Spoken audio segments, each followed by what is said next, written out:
Welcome, everyone. It's the Mike Tech Show, show number 874.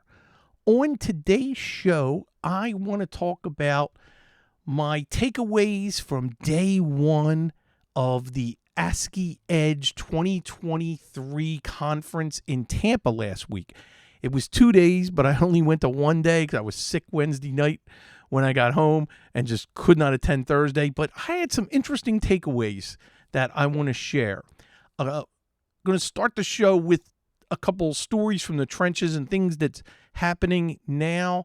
And then, don't worry, if you didn't care about the conference or anything, we're going to wrap up with a free speeding up Windows and Windows 10 tips and tricks. Have a great little website for things that you can try for yourself or share, or, maybe put them into your list for when you work on clients. That would be nice. So let's start out with what I got going right now. Been so busy. I'm now recording from Pennsylvania, and I'm here for a few months. And is it different. My setup here in the office, it's only 2 monitors. It's not 3. I'm luckily that all the audio and video is working good because I didn't get a chance to really test until I was going live tonight. So very happy. Nothing's been touched. I have been very, very busy.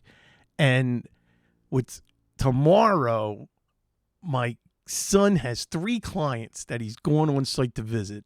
And I'm going to go with them because kind of surprise them, because these 3 clients know that I'm in Florida and only one of them knows I'm back. So going to surprise them, make an appearance. This is like my summer tour to pop my head in, say hello to everybody that clients I haven't seen in 6 months. So that was a long, steady stretch. I have not went that far being away from PA than this past 6 months.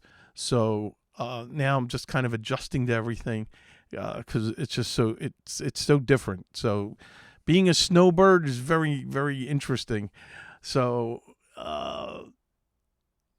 have a client that their SSD started going bad, and we weren't sure because all the tests I ran were with Crystal Disk Info. Everything passed, but there were bad blocks. When I looked at the event logs, the bad blocks, horrible.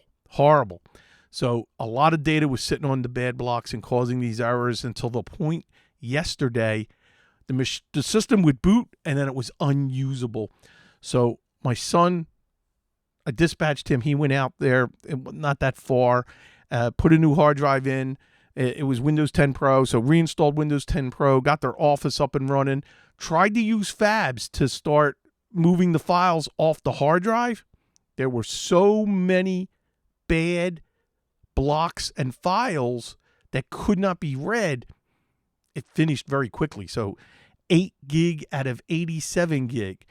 Luckily, my client does not want that backed up, but she lives off OneDrive, and OneDrive was fine. Her email was fine because everything's on Gmail in the cloud. Everything came down.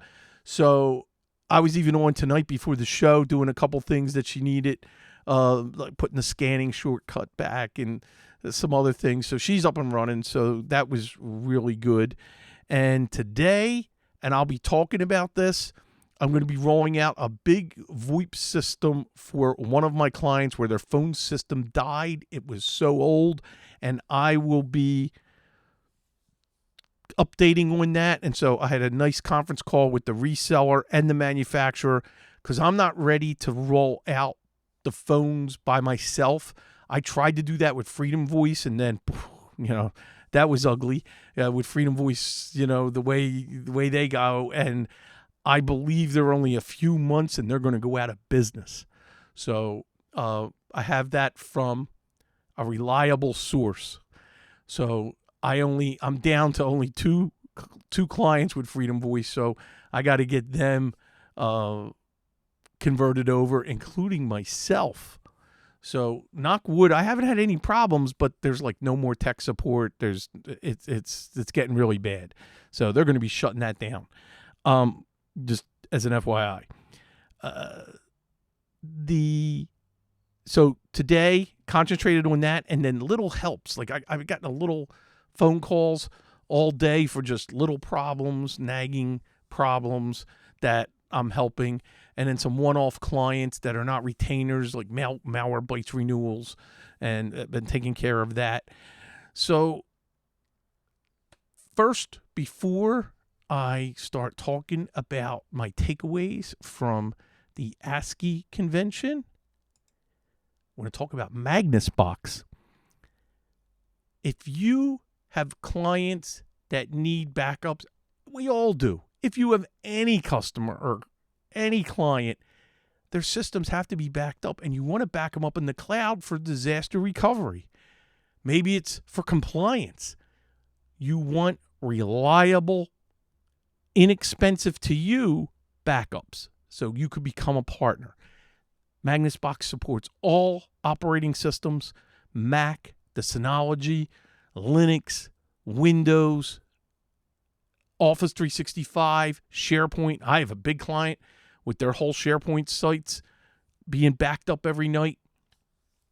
This is for you. You want to check it out. Go to magnusbox.com and kick the tires. Ask to be part of the demo and try it. Back up your own system. See how it goes. When you decide to partner with them, now mention you heard it on the Mike Tech Show, because you'll get $100 off on your first invoice. Your first 3 months, the platform fee is half price and free white labeling. It's everything you need. Go to magnusbox.com. All right. So Wednesday, I attended the ASCII convention, and I will have a link. What you want to do is, let me bring up my notes. I was at a table, and you start talking to the people at the table that I didn't even, have never met before. And there's two things that I have to look up that I missed the second day: ScalePad. And that is something that I'm telling you right now, I am literally Googling ScalePad for the first time. But my table mate said, wow, you really need this. This is IT asset management, and improve the client experience, impress your clients with tools that make communications easier. Now, I have Synchro for the RMM that does a lot of this, but there are things that this does that Synchro doesn't, and it's not a lot of money per seat. And it's especially for doing life cycle management for your client. Worth looking at. So that's why I wrote that down. And I think that they were presenting on the second day, and I missed that. So I had a note there that I wanted to look at that. Malwarebytes EDR, I want to look at that. So I got to call my Malwarebytes rep and talk about that. Remarkable, the note-taking device. Person on my right, he showed it to me, and he let me take a look and test with it. They're just so expensive still.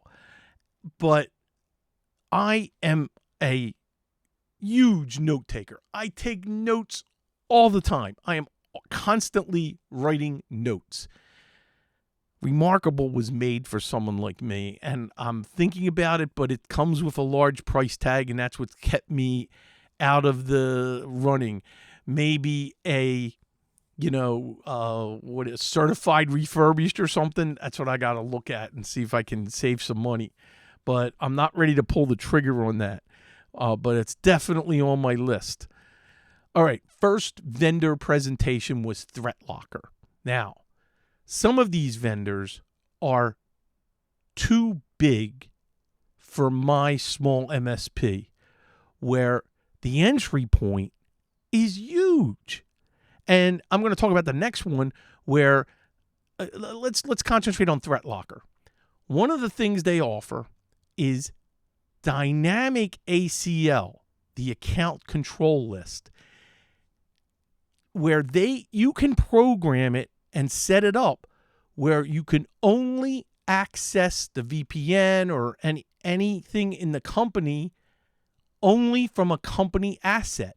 So it can actually check to make sure that that client is managed by the company and it's their asset and only allow their assets. So that's a great way to block anything else that could be intruding or compromising the network. Very cool if you want things like that, and especially a dynamic ACL, and then dynamic port management. So that was very impressive, the presentation, and again, that's Threat Locker. Here's the one that I wish I could afford, but the entry point and the price per asset is so high, and I know people that really like this, and it's Huntress. Huntress, just when I last looked at them, it was too much money for every single endpoint that we manage. But there were some nice takeaways for what you should be doing. Cybersecurity is not a technology problem. It is a people problem. And I made that note because, quoting the person who was presenting for Huntress, because that I'm going to turn into a sales opportunity to make sure that's drilled into clients that are big enough where I should be doing more on-site cybersecurity training. So I'm looking at everything with an eye. How can I turn in what I'm learning here, what they're talking about, into sellable products that help my client and help us as being the MSP?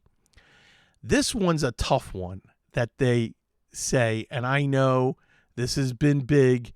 Never, ever allow local admin privileges. And this is something that we break often with clients that are tired of coming back and having to, they need access, or they need temporary the admin password to be able to elevate the privileges so they can do their, add a printer or whatever they need to do.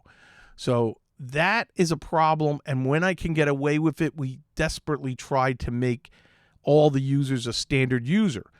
Because if they're compromised and this is a human problem, well, if they don't have admin privileges locally, it's going to stop an infection. So check backups. That's always big. You got to check backups. And then get back to basics. I like this one. Go back, check for open ports. Just make sure 3389 is not being forwarded anymore in at the firewall. And always do that, especially if you're taking over a new client. You got to do an in-depth analysis of the port forwarding that's already there in case, hey, this is unnecessary. Clean it up. I have a client, dental office, that uses software that they just moved to the cloud. So they had port forwarding for certain obscure ports for the main doctor and the company that manufactures the software, so they could get into the local server. And now that they're gone, now that it's all cloud-based, which is great, I'm going to go back in and clean up those ports. So always keep in mind when you're talking with your client or they're making changes, the port management, very, very important. MFA, that's easy. Wherever you can install multi-factor authentication, you got to do it. This is another mentioned by Huntress. Have that candid conversation with clients. This is where it's at. This is what's happening with cybersecurity. This is where I think you need better, and then have a number waiting for them. And here's a big one for everybody. You don't wait until after an attack. Make quarterly assessments. That you got to do it. And then tell your client and then bill for it. Tell them why. This is why you got to have that candid conversation to allow you for some more work. And this is what my son and I need to do in order to do more around cybersecurity for our clients. And we could gain more billable hours by having that candid conversation. And then, why do you attend this? And that's to stay informed. So you want to go to conferences where you can. You want to read as much as you can. And you got to make time. You got to stay informed and learn new products for what's happening out there in security. And then the last item here for Huntress, identify, protect, and then detect and respond. Identify, protect, detect, and respond. So I like that. I made a note when I seen that. Very, very good. Next one. And is this an opportunity? And I wrote down the opportunity that I see. Nerdio. Nerdio, they are the Microsoft Azure experts. I have not got involved with Microsoft Azure. One of the things they mention, and I would love to hear from you if you're using Intune, which is included in the Microsoft 365 Business Premium. I am not using Intune. If anybody's using Intune and you want to record a little MP3 and send it to me, or send me an email, I don't care how long, like whatever you're using with Intune, I would love to share that. That's something I know I got to look into. There's the server management piece in Azure. Nerdio has free 2-day training camps. I might look into that when I get some time. And then something I want to look at Nerdio for, and mainly Azure. I'm handing a lot of business to Right Networks to host the QuickBooks desktop version for clients. Well, why do that? Why not spin up the servers using Azure, and then we manage and put QuickBooks there, and not just hand that off to Right Networks? Again, another billable opportunity.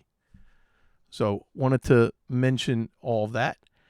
Dragon Tech.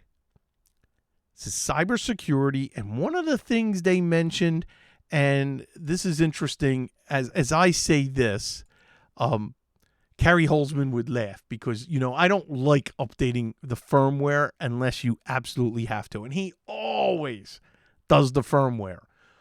Well, new attacks are coming in and you got to update the firmware.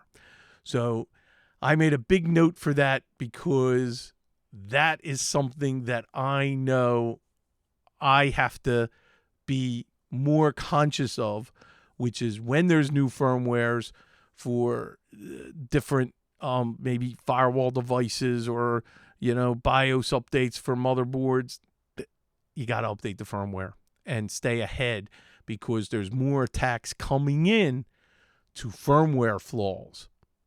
Next, I consider myself a small MSP, managed service provider. Well, there are partners out there that are managed security service provider, and they're dedicated to cybersecurity. So you have MSP and then MSSP. So Dragon Tech was starting to talk about that. And, it's interesting. The notes I took wasn't about their product, but about their formal just giving us information and talking. But they are, I believe, an MSSP, which is also the next vendor I'm going to talk about. But you want to, if you're going to partner with someone, partner with an MSSP to help you be able to respond better. with security issues.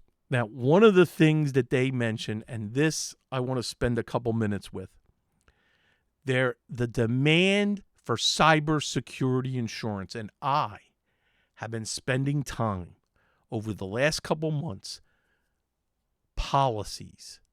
security policies based on answering the questions for cybersecurity insurance. And cybersecurity insurance questionnaires are getting tougher. They're demanding more protection that has to be done, and more processes and more policies that have to be done in order for them to cover your client. This is where you can take advantage of those opportunities, because you're going to then do an analysis. There will be gaps where they're going to be answering a question. No, we don't do penetration tests. You can't lie. They're going to want to see the results for the pen results. As a matter of fact, this is something that's becoming real big right now, and that's why I'm going to talk again about the next company, which I am going to partner with. So addressing security, become good, get a lot of sample policies. Start, if you need to educate you or your team or whatever, do it. This is where the opportunities lie that are easy, because they have to have the cybersecurity insurance. And because of that, that's going to cause them to be more mindful and have to open up the budget to now answer those questions properly. So I am using that right now with a couple clients that now they're going to step up and get a better firewall. They're going to get maybe proof point where we got to add in front of their email for a secure gateway. There's a lot of things that the different insurance companies are requiring. You want to be able to jump on that and provide it, because it's going to be more security services that your organization is going to need. And if you're not an MSP or doing this, these are things that for the company you work for may need, and that you can be very helpful helping them implement this stuff. So the demand for cybersecurity insurance is driving this cybersecurity and protection, and we want to be able to respond. The next company is CyberGuard 360. I am becoming a partner. It's a small monthly fee, but you are not selling products, you're selling solutions.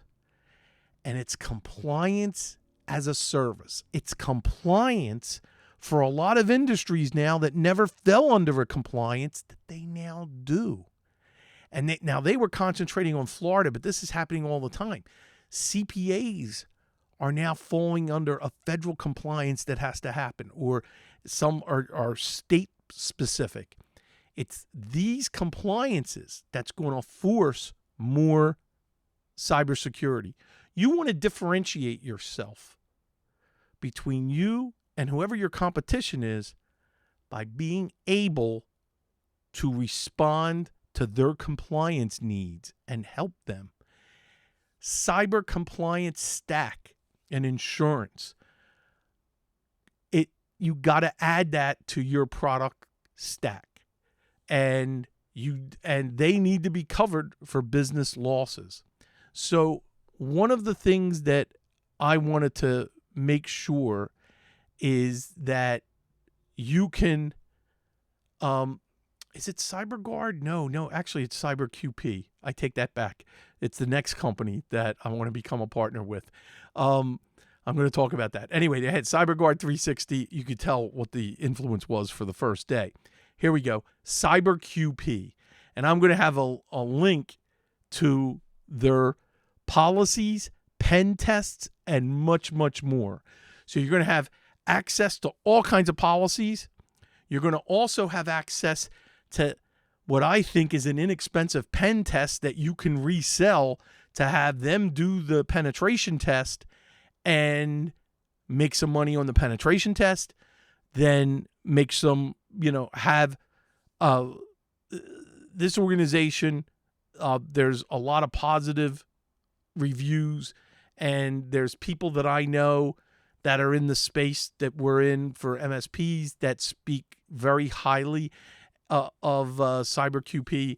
So this is something that I want to make sure I'm partnering with to be able to resell some of the things that they're doing and to be my, quote, MSSP, so to speak, to help me be able to implement a lot of the cybersecurity solutions.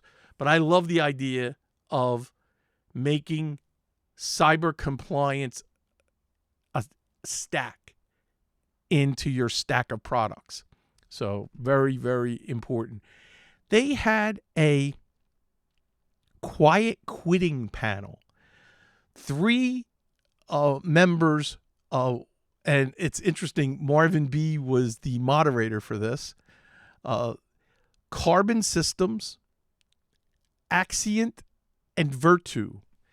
And they were talking about quiet quitting. That's something that's not impacting me because I only have my son working for me. Anybody else is, 1099 if they help. So is that something that you have a problem with as a business owner? Which is a quiet quitting is someone who's looking to quit, and they're just not quitting right away. So is this a problem? Because it is a problem for them to actually make it a panel and talking about it. So clearly there were a lot of big MSPs that are dealing with this. And one of them is the next, which was a helpdesk.tech. So they're selling help desks so you don't have to hire more people, where hiring a level 1 tech is just horrible. It's just so hard to get a good one now. They have a guide why techs quit. One of the things that they do, but I think it costs to get this appraisal done, the Watson Glacier Critical Thinking Appraisal. It's a set of questions that you give a new applicant to test their critical thinking. And this is wonderful to be able to weed out. So if you have any kind of a hiring problem, these are good things to look at. One of the takeaway is train early, pay to train, pay for certs, and let them pick the mentor in your organization. That was very, very important that they spent a lot of time talking about that, where you really you've got to make that financial investment or they're not going to hang around. And you're not going to get them being able to respond quickly in helping clients. So a lot of MSPs have a very big turnover with level 1. And this is something that as I try to grow the business, I am going to be, and my son is going to be impacted by things like this. So I just wanted to make sure to cover this because it was very, very important. So I have here on my last notes, what you need to do in being able to solve a lot of problems that companies are faced with cybersecurity. And the big one, MFA, obviously. Patch management. Conditional access. Only give access to the areas of the network based on role. So whatever that position is, they should have the minimum what they need to do their job, and it should be based on the role. A password manager is huge to implement and help. That's just huge, huge, huge to solve a lot of problems. They were using the term MDR, managed detection response. So anything you put in place, you got to make sure the alerts are all set up properly. that you document that those alerts, maybe they go to you first. I have that happening with a lot of my FINRA compliant offices where the firewall will alert me, and then do I got to wake up the owner? Is this something that we got to respond to? And based on the policy that we have, we're going to execute and do what we say we do. And that's the big thing about a policy. Remember that. If you write a policy to do something, then you got to prove that you do it and sign off that you're doing it, and you're going to be good. So you got to do what you say. All right. I think enough of that day one. I am going to show you and wrap up with this final link for the night. And let me bring this up right now before I switch over to the screen. And here we go. This is from PC World. Yes, they're still around.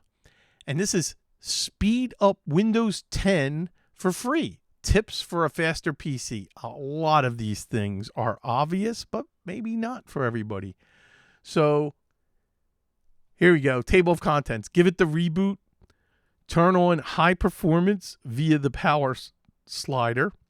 Undo some appearance options. Remove unneeded autoloaders. Stop resource hogging processes. So give it the reboot. Obviously, if things are horrible, we always, obvious solution, you reboot. High performance via the power slider. And there's a Windows 11 and Windows 10. This was the Windows 10 taskbar. Right-click on the battery icon and adjust the power performance slider. So if you want best performance, go to the other end. And that's your balance on a laptop for power versus performance. Undo some appearance options. Remember, I talked about this. And this is adjust for best performance, where everything for animated and fades and show thumbnails and shadows, turn them off. You're going to get better performance. Remove unneeded autoloaders. So you go to Task Manager, go to Startup, and disable anything that you don't need right away. Like, here you go. It's a great example. The first one's Skype. Hey, if they don't need Skype to be loaded, don't load it all the time. Now, there's certain drivers and, like what if someone uses OneDrive all the time, like me? I got to have that enabled. So very interesting. There's a lot of QuickBooks things that you don't need to start up, and you're not removing the program. You're just all these autoloaders. They don't need to happen. Stop resource hogging processes. Take a look. Bring up Task Manager. Look at performance. Look at the processes and see CPU, memory, disk, what's eating up, and then examine that. If I keep seeing Google taking high percentages, well, maybe Google needs a tune-up. Turn off search indexing. I don't know about this. I need indexing to help with searching for files. I have a lot of clients that need this, so I don't know about turning off indexing. It depends on how much you're searching your system for. Let's see. Turn off Windows tips. That's an easy one. They show you here in the links how to do that. Let's see. Clean your internal drive. Be careful what you pick here. Like, one of them is downloaded program files. You do not want to delete all your downloads. At least I don't, Let's see. Check for malware. That's obvious. The number 9. And make sure you have a good malware program.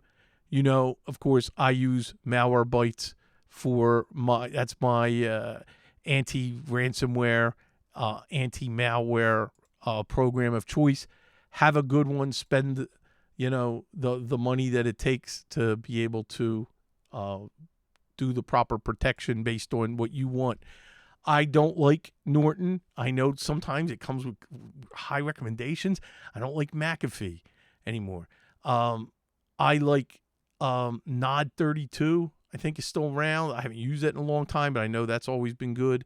MC Soft, I know a lot of people like. Me, I like Malwarebytes, but pick your poison and stick with it. All right. That is it. So next week will be the first show in July and next Thursday night. So please join me. And thank you for staying subscribed. Remember, you can always email me, miketechshow@gmail.com. Don't forget the YouTube videos. They're at youtube.com/MichaelSmithMTS. And don't forget our forums, Discord. The link is at miketechshow.com in the show notes every week.